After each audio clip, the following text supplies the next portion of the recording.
Indian state ഇന്നത്തെ ഒരു സാഹചര്യത്തിൽ സമ്പൂർണ്ണമായി ഫാസിസ്റ്റായോ? ഒരു 30കളിൽ യൂറോപ്പിൽ നമ്മൾ കണ്ടതുപോലെയുള്ള എല്ലാ പ്രതിപക്ഷ പ്രവർത്തനങ്ങളെയും നിരോധിക്കുന്ന, എല്ലാ ജനാധിപത്യപരമായ സംവിധാനങ്ങളെയും റദ്ദ് ചെയ്യുന്ന ഒരു ഫാസിസ്റ്റ് അധികാരക്രമം, ഒരു രാഷ്ട്രീയ ക്രമം മോഡി സർക്കാരിലൂടെ ഇന്ത്യയിൽ ഉണ്ടായോ?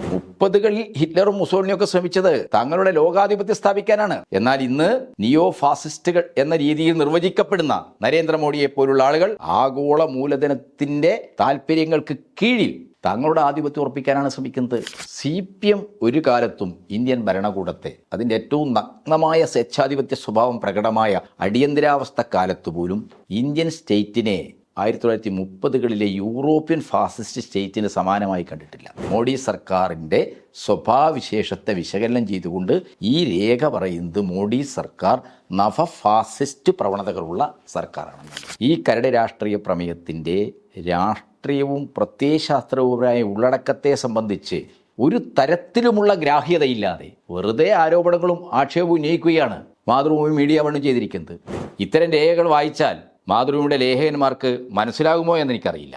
രാഹുൽ ഗാന്ധി ഫാസത്തെക്കുറിച്ച് പറയും. പക്ഷേ ഫാസത്തെക്കുറിച്ച് പറയുമ്പോൾ ഇന്ത്യൻ ഫാസത്തിൻ്റെ അല്ലെങ്കിൽ BJP പ്രതിനിധീകരിക്കുന്ന ഈ ഫാസിസ്റ്റ് പ്രവണതകളുടെ ഭൗതിക അടിസ്ഥാനം കോർപ്പറേറ്റ് മൂലധനമാണ്, നിയോ ലിബർ നയങ്ങളാണെന്ന് രാഹുൽ ഗാന്ധി പറയുമോ? പരമാവധി വന്നാൽ രാഹുൽ ഗാന്ധി മോഡി അദാനി ബന്ധത്തെക്കുറിച്ച്, അവരുടെ ക്രോണി റിലേഷനെക്കുറിച്ച് മാത്രം പറയും. അതിലപ്പുറത്ത് രാഹുൽ ഗാന്ധി കടക്കുവോ? ഇല്ല.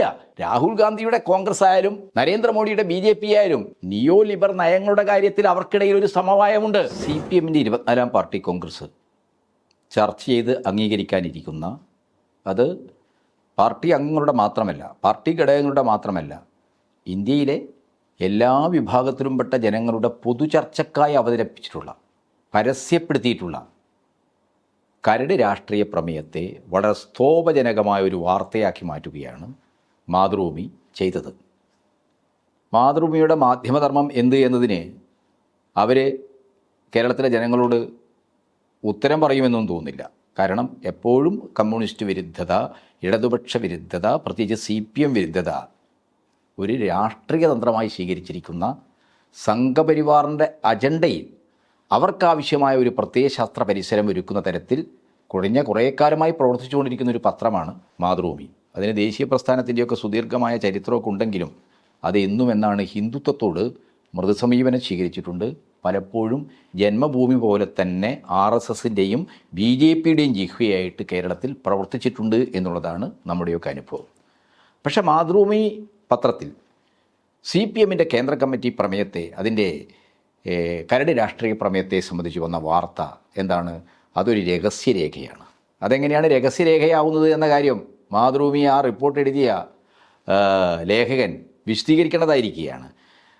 കേന്ദ്ര കമ്മിറ്റിയുടെയും സംസ്ഥാന കമ്മിറ്റിയുടെയും വെബ്സൈറ്റുകൾ പ്രസിദ്ധീകരിച്ചൊരു രേഖ, സർവ്വ ബഹുജനങ്ങളുടെയും പാർട്ടി ഘടകങ്ങളുടെയും ചർച്ചയ്ക്കായി അവതരിപ്പിച്ചൊരു രേഖ എന്ന് മാത്രമല്ല, ഈ ലക്കം ചിന്ത ഈ കരട് രാഷ്ട്രീയ പ്രമേയം പരസ്യമായി പ്രസിദ്ധപ്പെടുത്തിയിട്ടുള്ളതാണ്. അപ്പോൾ അങ്ങനെ ഒരു രേഖയാണ്, എന്തോ ഒരു രഹസ്യരേഖയാണ് എന്ന രീതിയിൽ അവതരിപ്പിച്ചത്.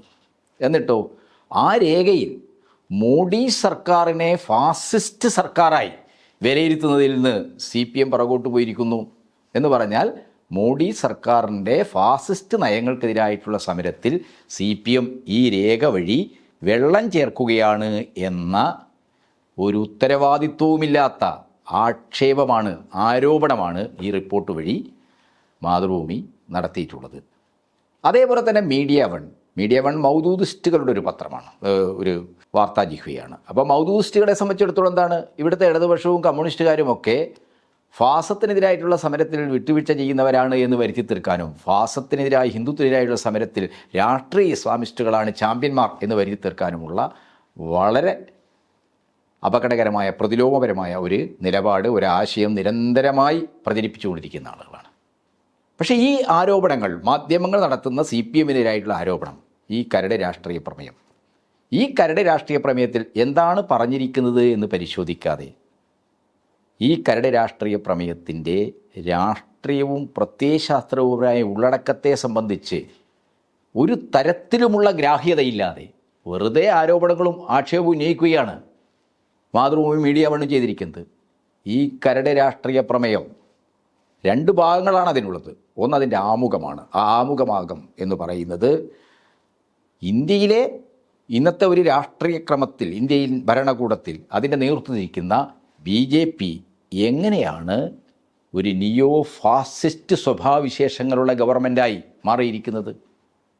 നിയോ ഫാസിസം എങ്ങനെയാണ് 1930കളിൽ ലോകത്തെ ആകെ ഭീഷണിപ്പെടുത്തി ലോകത്തിൻ്റെ മുഴുവൻ മേധാവിത്വം ഏറ്റെടുക്കാൻ ഹിറ്റ്ലറുടെയും മുസോളിനിയുടെയും ജപ്പാനിലെ ചക്രവർത്തിയുടെ ഒക്കെ നേതൃത്വത്തിൽ മനുഷ്യ സമൂഹത്തിനെതിരായിട്ട് യുദ്ധം പ്രഖ്യാപിച്ചത്?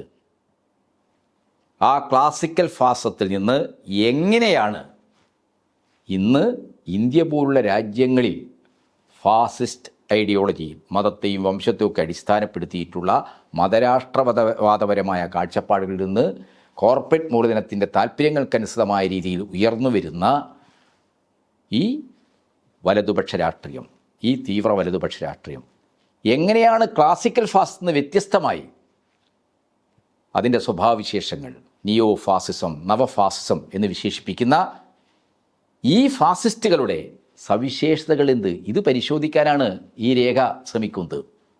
ഈ രേഖയിലെ 2 ഭാഗങ്ങളായിട്ട് 96 പോയിന്റുകളുണ്ട്.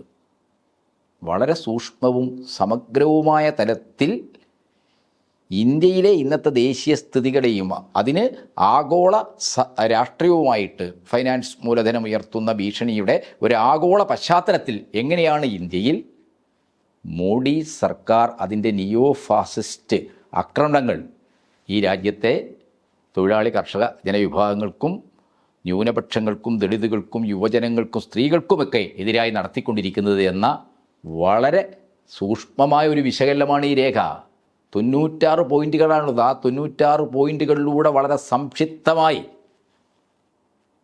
പാർട്ടിയുടെ 23ാം കോൺഗ്രസിന് ശേഷം കഴിഞ്ഞ 3 വർഷക്കാലത്തിനിടയിൽ മോഡി സർക്കാർ നമ്മുടെ രാഷ്ട്രീയ മണ്ഡലത്തിലും നമ്മുടെ സാമൂഹ്യ സ്ഥിതിഗതികളിലും എങ്ങനെയാണ് ഇടപെടുന്നത്, എങ്ങനെയാണ് ഹിന്ദുത്വ അജണ്ടയിൽ നിന്നുള്ള അതിൻ്റെ ആക്രമണങ്ങൾ ഉയർന്നു വരുന്നത്, എങ്ങനെയാണ് കോർപ്പറേറ്റ് ഹിന്ദുത്വ വർഗീയ കൂട്ടുകെട്ട് ഇന്ത്യയിൽ ഒരു നവ ഫാസിസ്റ്റ് അധികാര ശക്തിയായി മാറിക്കൊണ്ടിരിക്കുന്നത്. ഈ കാര്യമാണ് ഈ രേഖ പരിശോധിക്കുന്നത്. ഇത്തരം രേഖകൾ വായിച്ചാൽ മാതൃഭൂമിയുടെ ലേഖകന്മാർക്ക് മനസ്സിലാകുമോ എന്നെനിക്കറിയില്ല.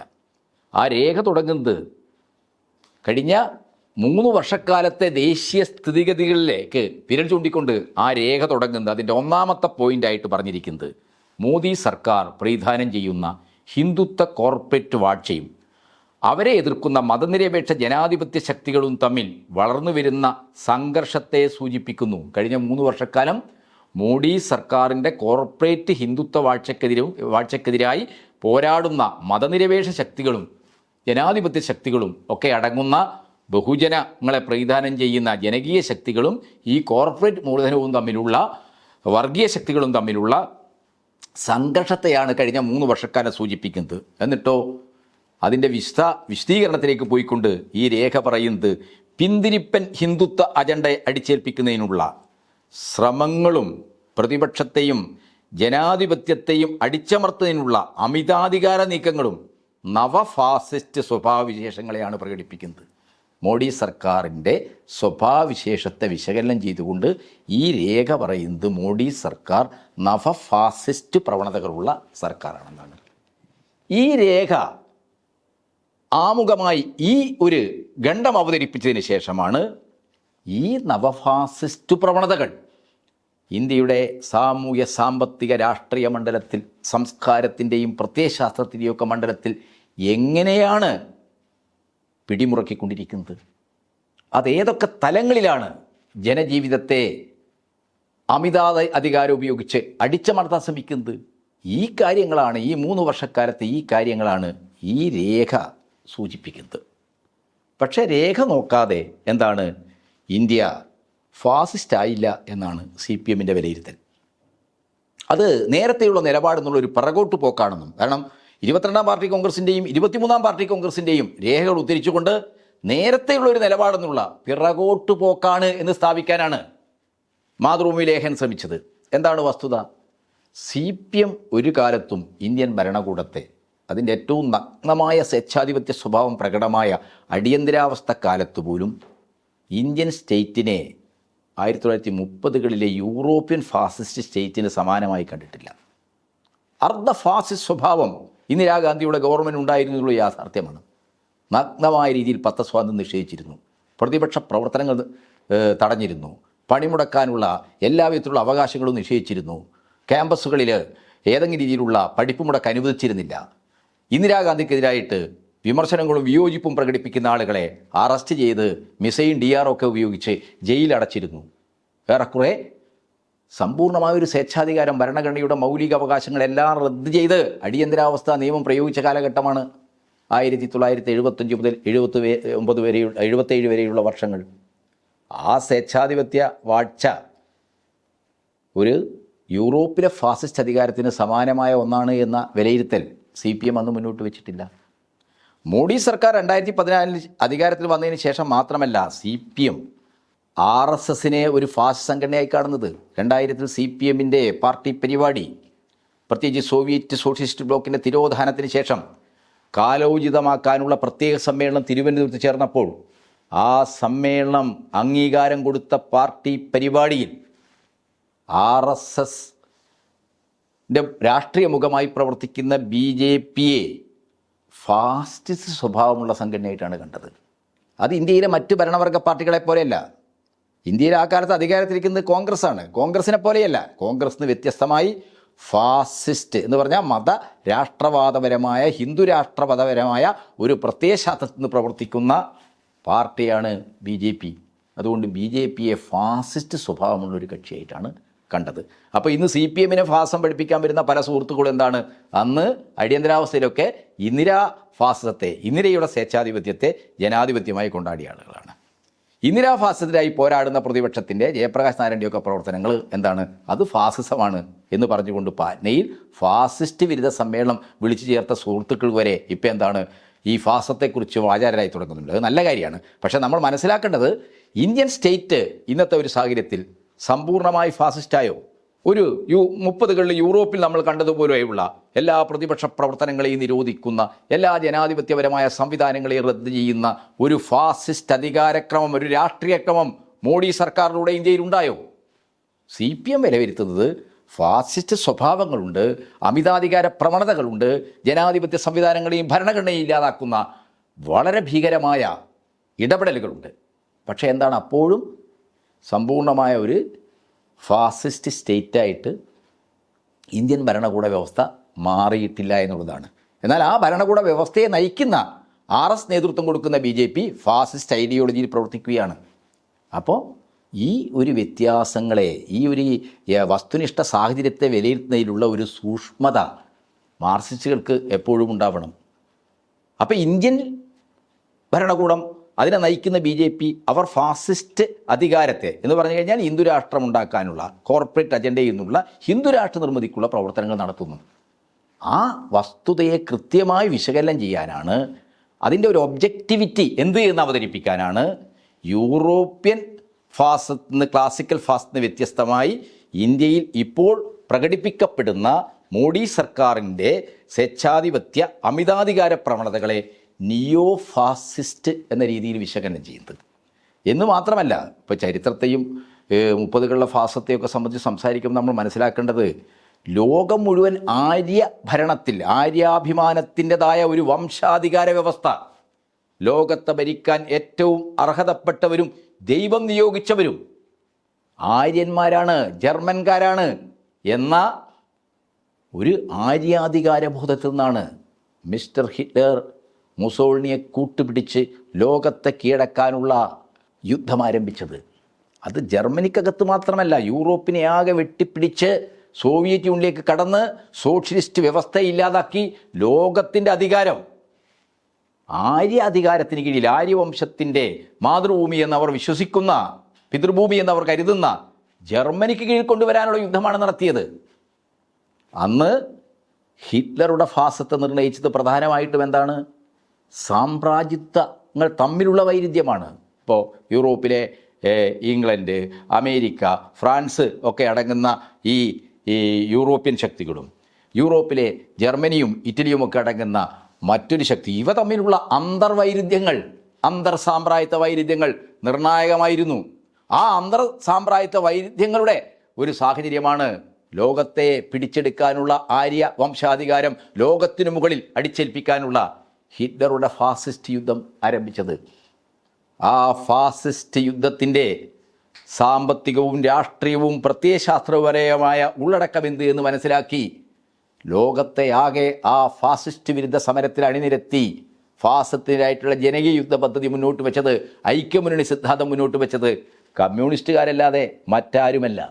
ഫാസിസം എന്ന് പറയുന്നത് കമ്മ്യൂണിസ്റ്റ് ഇൻ്റർനാഷണലിൻ്റെ 7ാം കോൺഗ്രസിൽ സഖാവ് ദിമിത്രോവ് അവതരിപ്പിച്ച ഐക്യമുന്നണി സിദ്ധാന്തത്തിൽ വിശദീകരിച്ചതുപോലെ, റിപ്പോർട്ടിൽ വിശദീകരിച്ചതുപോലെ, ഫാസിസം എന്ന് പറയുന്നത് കുത്തക മൂലധനത്തിൻ്റെ ദേശീയ സംഘടിതവാദപരമായ സ്വേച്ഛാധികാര ഘട്ടത്തെയാണ്. സ്വേച്ഛാധികാരത്തോടുകൂടി ഭരണകൂടം പെരുമാറുന്ന ഘട്ടത്തെയാണ് കുത്തക മൂലധനത്തിൻ്റെ ദേശീയ സംഘടിതവാദപരമായ സ്വേച്ഛാധികാരത്തോടുകൂടി പെരുമാറുന്ന ഒരു പ്രതിഭാസത്തെയാണ് ഫാസമായിട്ട് ദിമിത്രോവ് നിർവഹിച്ചു കൊടുത്തത്. ഫാസത്തെ സംബന്ധിച്ച ഏറ്റവും ഒബ്ജക്റ്റീവായ, ഏറ്റവും വസ്തുനിഷ്ഠമായ ഒരു നിർവചനമായിട്ടാണ് ദിമിത്രോവിൻ്റെ ഈ നിർവചനത്തെ കാണുന്നത്, സ്വീകരിക്കപ്പെട്ടിട്ടുള്ളത്. എന്നാൽ ഇന്ന് ലോകത്ത് നമ്മൾ കാണുന്ന നിയോ ഫാസിസ്റ്റ് ശക്തികൾ തങ്ങളുടേതായ ഒരു രാജ്യത്തിൻ്റെ ലോകമേധാവിത്വം സ്ഥാപിക്കുക എന്നിടത്തല്ല, ആഗോള ഫൈനാൻസ് മൂലധനത്തിൻ്റെ അനുബന്ധവും ആശ്രിതരുമായി നിൽക്കുന്നവരാണ്. ഇന്ത്യ പോലുള്ള രാജ്യങ്ങളിലെ മോഡിയെപ്പോലുള്ള ഈ മത രാഷ്ട്രവാദികളായ, വർഗീയവാദികളായ ഈ നിയോ ഫാസിസ്റ്റ് ശക്തികൾ. അവർ എന്താണ്, ആഗോള മൂലധനത്തിൻ്റെ അതിനായകനായ അമേരിക്കക്ക് കീഴ്പ്പെട്ട്, ഇപ്പോൾ ഏറ്റവും ഒടുവിൽ നമ്മളിത് ചർച്ച ചെയ്യുന്ന സന്ദർഭത്തിൽ എന്താണ്, ട്രംപ് അധികാരത്തിൽ വന്നു. ട്രംപ് ലോകത്തിലെ എല്ലാ ജനാധിപത്യ സ്ഥാപനങ്ങളെയും ഐക്യരാഷ്ട്രസഭയുമായി ബന്ധപ്പെട്ട എല്ലാ സംവിധാനങ്ങളെയും വെല്ലുവിളിക്കുന്നു. ലോകത്തിന് മുകളിൽ തങ്ങളുടെ ആധിപത്യം ഉറപ്പിക്കാൻ തടസ്സം നിൽക്കുന്ന എല്ലാ ആഗോള ജനാധിപത്യ സംവിധാനങ്ങളെയും അന്താരാഷ്ട്ര ഏജൻസികളെയും നിരാകരിക്കുകയാണ് ട്രംപ്. ലോകത്ത് തങ്ങളുടെ ഉൽപ്പന്നങ്ങൾക്ക്, ചരക്കുകൾക്ക് വിപണി ഉണ്ടാക്കാൻ എല്ലാ രാജ്യങ്ങളോടും എന്താണ്, അമേരിക്കൻ ഉൽപ്പന്നങ്ങൾക്ക് ചുങ്കം കുറച്ച് തരണം എന്നാണ് പറയുന്നത്. ഇപ്പോൾ ഏറ്റവും ഒടുവിൽ എന്താണ്, മോഡി അമേരിക്കയുടെ നിരവധി വസ്തുക്കൾക്ക് ചുങ്കം കുറച്ച് കൊടുത്തിരിക്കുക. അപ്പോൾ അമേരിക്കക്ക് കീഴ്പ്പെടുന്ന ഇന്നത്തെ ആഗോള ഫൈനാൻസ് മൂലധനത്തിൻ്റെ അതിനായക സ്ഥാനത്തിരിക്കുന്ന അമേരിക്കൻ സാമ്രാജ്യത്വ താല്പര്യങ്ങൾക്ക് കീഴ്പ്പെട്ട് നിൽക്കുന്ന ഹിന്ദുത്വത്തെ അല്ലെങ്കിൽ ഭൂരിപക്ഷ മതരാഷ്ട്രീയത്തെ പ്രത്യയശാസ്ത്രമായി പ്രവർത്തിക്കുന്ന RSSൻ്റെ പ്രതിനിധിയാണ്, നേതാവാണ് മിസ്റ്റർ നരേന്ദ്രമോദി എന്ന് പറയുന്നത്. അപ്പോൾ നരേന്ദ്രയെ ഇപ്പോൾ ഇസ്രായേലിലേക്ക് ചെന്ന് കഴിഞ്ഞ സയനിസ്റ്റുകൾ, നെതന്യാഹു, ആഗോള മൂലധനത്തിൻ്റെ അമേരിക്കയുടെ അതിനായകത്വത്തിന് കീഴിൽ ഈ പശ്ചിമേഷ്യൻ മേഖലയിൽ തങ്ങളുടെ ആധിപത്യം ഉറപ്പിക്കാനുള്ള യുദ്ധമാണ്, പലസ്തീനെതിരായിട്ടുള്ള യുദ്ധം നെതന്യാഹു നടത്തിക്കൊണ്ടിരിക്കുന്നത്. അപ്പം നമ്മളിന്ന് മനസ്സിലാക്കേണ്ടത് 30കളിൽ ഹിറ്റ്ലറും മുസോളിനിയൊക്കെ ശ്രമിച്ചത് തങ്ങളുടെ ലോകാധിപത്യം സ്ഥാപിക്കാനാണ്. എന്നാൽ ഇന്ന് നിയോ ഫാസിസ്റ്റുകൾ എന്ന രീതിയിൽ നിർവചിക്കപ്പെടുന്ന നരേന്ദ്രമോദിയെപ്പോലുള്ള ആളുകൾ ആഗോള മൂലധനത്തിൻ്റെ താല്പര്യങ്ങൾക്ക് കീഴിൽ തങ്ങളുടെ ആധിപത്യം ഉറപ്പിക്കാനാണ് ശ്രമിക്കുന്നത്. ആ ആധിപത്യം എന്താണ്?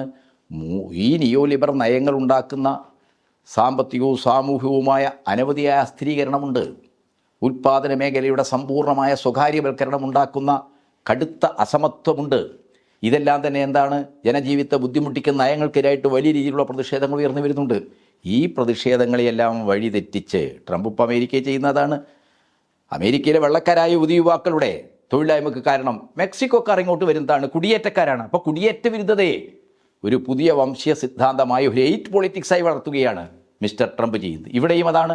ഒരു വശത്ത് ബംഗ്ലാദേശ് കുടിയേറ്റക്കാരെ കുറിച്ച് പറയും, മറുഭാഗത്ത് മുസ്ലിങ്ങളാണ് എല്ലാത്തിനും കുഴപ്പക്കാരെന്ന് പറയും. ഇങ്ങനെ അപരത്വ നിർമ്മിതിയിലൂടെ നിയോ ലിബർ മൂലധന ശക്തികൾക്കെതിരായി ഉയർന്നു വരുന്ന ജനകീയ സമരങ്ങളെ, വർഗ സമരങ്ങളെ ആകെ വഴിതെറ്റിച്ച് വർഗീയതയുടേതായ ഒരു ധ്രുവീകരണം ഉണ്ടാക്കുക. അതുവഴി എന്താണ്, തങ്ങൾ പ്രതിദാനം ചെയ്യുന്ന കോർപ്പറേറ്റ് ഫൈനാൻസ് മൂലധനത്തിൻ്റെ താല്പര്യങ്ങൾ കൗശലപൂർവ്വം സംരക്ഷിക്കുക എന്നതാണ് ഇന്ത്യയിലും ലോകത്തെല്ലായിടത്തുമുള്ള നിയോ ഫാസിസ്റ്റുകളായ ഭരണാധികാരികളുടെ സമീപനം. ഈ രേഖ അതിസൂക്ഷ്മമായ തലത്തിൽ ഇത്തരം കാര്യങ്ങൾ വിശദീകരിക്കുകയാണ്. 30കളിലെ ക്ലാസിക്കൽ ഫാസത്തിൽ നിന്ന് വ്യത്യസ്തമായി ഇന്ത്യ പോലുള്ള രാജ്യങ്ങളിൽ വളർന്നു വരുന്ന ഫാസിസ്റ്റ് രാഷ്ട്രീയത്തിൻ്റെ അല്ലെങ്കിൽ ഫാസിസ്റ്റ് അധികാര രൂപങ്ങളുടെ സവിശേഷത എന്താണ്? അതെങ്ങനെയാണ് കോർപ്പറേറ്റ് മൂലധനത്തിൻ്റെ താല്പര്യങ്ങൾ സംരക്ഷിക്കുന്നത്? അതെങ്ങനെയാണ് കോർപ്പറേറ്റ് മൂലധനത്തിൻ്റെ സ്വകാര്യവൽക്കരണ താല്പര്യങ്ങൾക്ക് ആവശ്യമായ രീതിയിൽ വിഭവങ്ങളും സമ്പത്തും ഒക്കെ തന്നെ കൊള്ളയടിക്കാൻ അവർക്ക് അവസരമുണ്ടാക്കി കൊടുക്കുന്നത്? അതിന് സഹായകരമായ രീതിയിൽ വന നിയമങ്ങളിൽ, പരിസ്ഥിതി നിയമങ്ങളിൽ, ഖനന നിയമങ്ങളിൽ ഒക്കെ ഭേദഗതി കൊണ്ടുവന്നുകൊണ്ടിരിക്കുന്നത്? എങ്ങനെയാണ് അതിനെതിരായി ഉയർന്നു വരുന്ന പ്രതിഷേധങ്ങളെ മറികടക്കാൻ ന്യൂനപക്ഷ വിരുദ്ധത പടർത്തുന്നത്? ഭക്ഷണത്തിൻ്റെയും പ്രണയത്തിൻ്റെയും വസ്ത്രത്തിൻ്റെയും ഒക്കെ പേരിൽ രാജ്യത്ത് കലാപങ്ങൾ ഉണ്ടാക്കുന്നത്? ന്യൂനപക്ഷങ്ങളുടെ ആരാധനാലയങ്ങൾ അളന്ന് അതൊക്കെ പണ്ട് ഹിന്ദുക്കളുടേതായിരുന്നു എന്ന് വരുത്തി തീർക്കാനുള്ള ഈ ആരാധനാലയങ്ങൾ പിടിച്ചെടുക്കൽ ക്യാമ്പയിനുകൾ നടത്തുന്നത്? ഇങ്ങനെ സമൂഹത്തിൽ വിഭജനമുണ്ടാക്കി ഭൂരിപക്ഷ ധ്രുവീകരണം ഉണ്ടാക്കുന്നത്?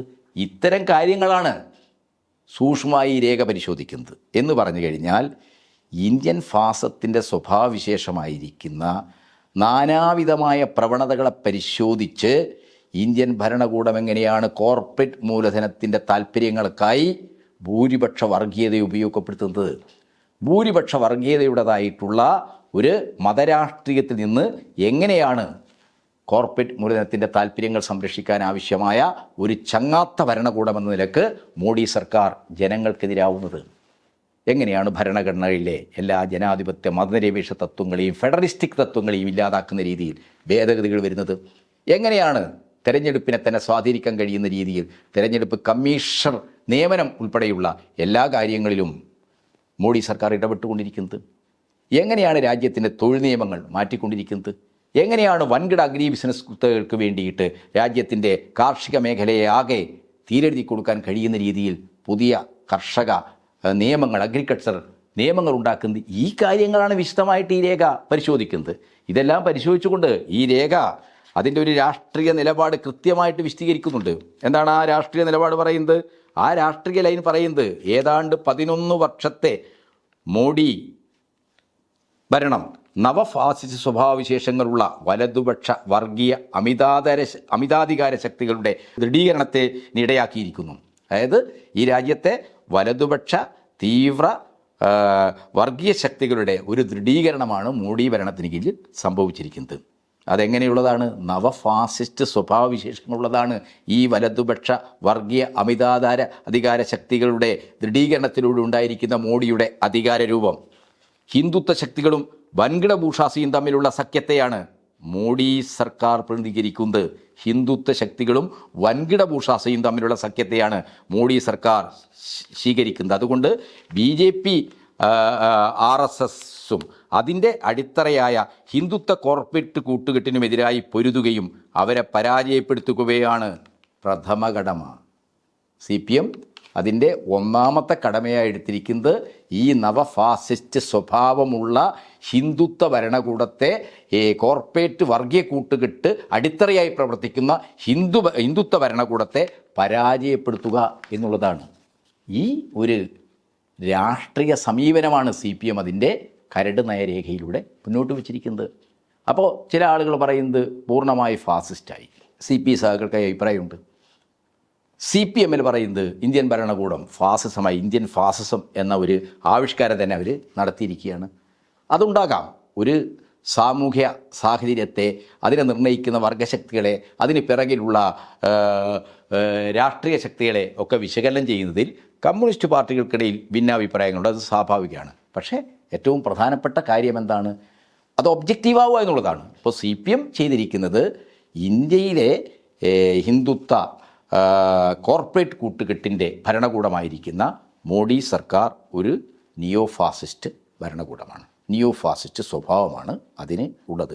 ഈ നിയോ ഫാസിസ്റ്റ് സ്വഭാവത്തെ എന്ന് പറഞ്ഞാൽ ഇന്ത്യൻ ഭരണകൂടത്തിന് സംഭവിച്ചു കൊണ്ടിരിക്കുന്ന ഫാസിസ്റ്റ് വൽക്കരണത്തിൻ്റെ അതിൻ്റെ പരിണാമ പ്രക്രിയയെ എങ്ങനെയാണ് നിർവചിക്കേണ്ടത്, എങ്ങനെയാണ് വിശദീകരിക്കേണ്ടത് എന്നാണ് ഈ രേഖയിൽ പറഞ്ഞിരിക്കുന്നത്. അതിൻ്റെ അർത്ഥം എന്താണ്? ഈ ഹിന്ദുത്വ ഭരണകൂടത്തിനെതിരായിട്ട് എല്ലാ വിഭാഗം ആളുകളെയും യോജിപ്പിച്ച് പോരാടേണ്ടതുണ്ട്.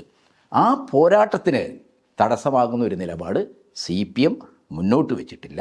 പക്ഷേ CPM പാർട്ടികൾ യഥാർത്ഥത്തിലുള്ള അവസ്ഥയെ എന്ന് പറഞ്ഞാൽ മോഡി സർക്കാരിൻ്റെ ഫാസിസ്റ്റ് സ്വഭാവത്തെ അതിൻ്റെ വസ്തുനിഷ്ഠതയും മനസ്സിലാക്കുന്നതിന് പകരം അതിനെ തീവ്രമായ രീതിയിൽ എന്ന് പറഞ്ഞു കഴിഞ്ഞാൽ ഒരു മാർക്സിസ്റ്റ് ഭാഷയിൽ പറഞ്ഞാൽ ഒരു ആത്മനിഷ്ഠമായ രീതിയിൽ വിലയിരുത്തുകയും അതിൻ്റെ ഒബ്ജക്റ്റിവിറ്റിയെ കാണാതെ ആത്മനിഷ്ഠമായ സമീപനത്തിൽ നിന്ന് വൈകാരിക സമീപനത്തിൽ നിന്ന് പൊതുവെ ഫാസം, ആ പൊതുവെ ഫാസം എന്നാർക്ക് ജമാഅത്ത് ഇസ്ലാമിക്കാർക്കും പറയാം, ആർക്കും പറയാം. പക്ഷേ ഫാസത്തെ അതിൻ്റെ വസ്തുനിഷ്ഠതയിൽ മനസ്സിലാക്കുക എന്ന് പറയുന്നത് ഫാസത്തിൻ്റെ അടിത്തറയായി വർത്തിക്കുന്ന ഭൗതിക ശക്തികൾ എന്ത് എന്ന് മനസ്സിലാക്കുകയാണ്. ഈ രാഹുൽ ഗാന്ധി ഫാസത്തെക്കുറിച്ച് പറയും. പക്ഷേ ഫാസത്തെക്കുറിച്ച് പറയുമ്പോൾ ഇന്ത്യൻ ഫാസത്തിൻ്റെ അല്ലെങ്കിൽ BJP പ്രതിനിധീകരിക്കുന്ന ഈ ഫാസിസ്റ്റ് പ്രവണതകളുടെ ഭൗതിക അടിസ്ഥാനം കോർപ്പറേറ്റ് മൂലധനമാണ്, നിയോ ലിബർ നയങ്ങളാണെന്ന് രാഹുൽ ഗാന്ധി പറയുമോ? പരമാവധി വന്നാൽ രാഹുൽ ഗാന്ധി മോഡി അദാനി ബന്ധത്തെക്കുറിച്ച്, അവരുടെ ക്രോണി റിലേഷനെക്കുറിച്ച് മാത്രം പറയും. അതിലപ്പുറത്ത് രാഹുൽ ഗാന്ധി കടക്കുമോ? ഇല്ല. രാഹുൽ ഗാന്ധിയുടെ കോൺഗ്രസ് ആയാലും നരേന്ദ്രമോദിയുടെ BJP ആയാലും നിയോ ലിബർ നയങ്ങളുടെ കാര്യത്തിൽ അവർക്കിടയിൽ ഒരു സമവായമുണ്ട്. ആ സമവായത്തെ ചെറുതായി കാണാൻ പാടില്ല. ഇന്ന് പ്രതിപക്ഷത്തിരിക്കുന്ന ഒരു പാർട്ടി എന്ന നിലക്ക് ഈ നവഫാസിസ്റ്റ് പ്രവണതകൾക്കെതിരായിട്ടുള്ള സമരത്തിൽ ഇന്ത്യയിലെ മതനിരപേക്ഷ ജനാധിപത്യ ശക്തികളെ ആകെ യോജിപ്പിച്ച് മുന്നോട്ട് കൊണ്ടുപോകുന്നതിൽ വളരെ പ്രധാനപ്പെട്ട പങ്ക് മുഖ്യ പ്രതിപക്ഷ പാർട്ടി എന്ന നിലക്ക് കോൺഗ്രസിനുണ്ട്, അവർ മതനിരപേക്ഷ നിലപാട് സ്വീകരിക്കുന്ന കാലത്തോളം. പക്ഷെ നമ്മൾ മനസ്സിലാക്കേണ്ടത് 30കളിൽ ഫാസിസം വലിയൊരു ഭീഷണിയായി ഉയർന്നു വരികയും ലോകത്തെ വെട്ടിപ്പിടിക്കാനുള്ള യുദ്ധം 39-ൽ ആരംഭിച്ചു. യൂറോപ്പാകെ കീഴടക്കി പോളണ്ട് വഴി സോവിയറ്റ് യൂണിയനെ കീഴടക്കാനുള്ള യുദ്ധമാണ്. അത്തരമൊരു സ്ട്രാറ്റജിയാണ് നാസി പട്ടാളം മുന്നോട്ട് വെച്ചത്. ആ യുദ്ധം ആരംഭിച്ചപ്പോൾ അമേരിക്കയും ഇംഗ്ലണ്ടും ഫ്രാൻസുമൊക്കെ എന്താണ് ഈ ഹിറ്റ്ലറുടെ സൈനിക ചേരിക്കെതിരായിരുന്നു, ജർമ്മനിക്കും ഇറ്റലിക്കും എതിരായിരുന്നു. പക്ഷേ അമേരിക്കൻ സാമ്രാജ്യത്വത്തെ, അമേരിക്കൻ ഭരണകൂടത്തെ പ്രധാനമായി നിർണയിച്ച റോക്ക്ഫെല്ലർ, റോയൽ ഡച്ച് ഷെല്ല്, ഇതൊക്കെ തന്നെ ലോകത്തിലെ ഏറ്റവും പ്രധാനപ്പെട്ട എണ്ണക്കുത്തകകളായിരുന്നു അന്നും ഇന്നും. അതേപോലെ തന്നെ കാർണഗി, അന്നും ഇന്നും ലോകത്തിലെ ഏറ്റവും പ്രധാനപ്പെട്ട ഖനനക്കുത്തകയാണ്, ഇരുമ്പ് ഖനനക്കുത്തകയാണ്. ഈ കുത്തകകളെല്ലാം ഊർജരംഗത്തും അതുപോലെ തന്നെ ധാതു വിഭവങ്ങളുടെ രംഗത്തുമൊക്കെ നിർണായകമായ മോണോപ്പൊളി ഉണ്ടായിരുന്ന അമേരിക്കൻ കുത്തകൾ എന്ത് സമീപനമാണ് എടുത്തത്? ഒരു ഭാഗത്ത് അവർ മാതൃഭൂമി, അതായത് അമേരിക്ക ഹിറ്റ്ലർക്കെതിരായിട്ട് യുദ്ധം ചെയ്യുക. അപ്പോൾ അവർ അമേരിക്കയുടെ കൂടെ നിന്നു. അമേരിക്കയുടെ കൂടെ നിന്ന് തന്നെ അമേരിക്കക്കെതിരായി യുദ്ധം ചെയ്യുന്ന ഹിറ്റ്ലറുടെ യുദ്ധ ഫണ്ടിലേക്ക് റോയൽ ഡച്ച് ഷെല്ല് ഡോളർ ഒഴുക്കിയില്ലേ? അതേപോലെ തന്നെ സ്റ്റാൻഡേർഡ് ഓയിൽ ഡോളർ ഒഴുക്കിയില്ലേ? കാർണഗി ഡോളർ ഒഴുക്കിയില്ലേ? എന്ന് പറഞ്ഞു കഴിഞ്ഞാൽ മോഡി സർക്കാരിന് പിറകിലുള്ള കോർപ്പറേറ്റുകളിൽ ഒരു വിഭാഗം തന്നെയാണ് കോൺഗ്രസ് പാർട്ടിക്കും പിറകിലുള്ളത്. ഈ വർഗ പ്രശ്നത്തെ കമ്മ്യൂണിസ്റ്റുകാർക്ക് കാണാതിരിക്കാൻ പറ്റില്ല. ചരിത്രത്തിൽ ഫാസത്തിനെതിരായി യുദ്ധം ചെയ്ത് കോടിക്കണക്കിന് മനുഷ്യരുടെ ജീവൻ നൽകി ഫാസിസത്തെ 1945-ൽ പരാജയപ്പെടുത്തിയവരാണ് സാർവദേശീയ കമ്മ്യൂണിസ്റ്റ് പ്രസ്ഥാനവും അതിൻ്റെ ലോക നേതാവായിരുന്ന സോവിയറ്റ് യൂണിയനും. ചെമ്പടയിലെ ദശലക്ഷക്കണക്കിന് സഖാക്കളുടെ ചോരയും ജീവനും നൽകിക്കൊണ്ടാണ് 30കളിൽ ഹിറ്റ്ലറുടെ ഫാസിസത്തെ ഈ ലോകത്തിൽ അവസാനിപ്പിച്ചത്. എന്നാൽ 30കളിൽ ലോകം തോൽപ്പിച്ച, ചരിത്രത്തിൻ്റെ ശവക്കുഴികളിലേക്ക് എടുത്തെറിയപ്പെട്ട ഹിറ്റ്ലറും മുസോളിനിയുമൊക്കെ പുതിയ രൂപത്തിൽ ഉയർന്നു വരുന്നു. ഹിറ്റ്ലറുടെയും മുസോളിനിയുടെയൊക്കെ ഈ പുതിയ അവതരണത്തെ, ഈ പുനരവതരണത്തെയാണ് നിയോ ഫാസിസ്റ്റ് പ്രവണതകളായിട്ട് പൊതുവെ മാർക്സിസ്റ്റുകൾ ഇന്നത്തെ ലോക സാഹചര്യത്തിൽ ഉയർന്നു വരുന്ന വംശീയ രാഷ്ട്രീയത്തെ, കോർപ്പറേറ്റ് മൂലധനത്തിൻ്റെ ഈ നിയോ ലിബറൽ ഫൈനാൻസ് മൂലധനത്തിൻ്റെ താല്പര്യങ്ങളെ അടിസ്ഥാനപ്പെടുത്തി പ്രവർത്തിക്കുന്ന പുതിയ വംശീയ രാഷ്ട്രീയത്തെ, വർഗീയ രാഷ്ട്രീയത്തെ, മതരാഷ്ട്രീയത്തെ, ഇതിനെയാണ് നമ്മൾ നിയോ ഫാസിസ്റ്റുകളായിട്ട് നിർവചിക്കുന്നത്.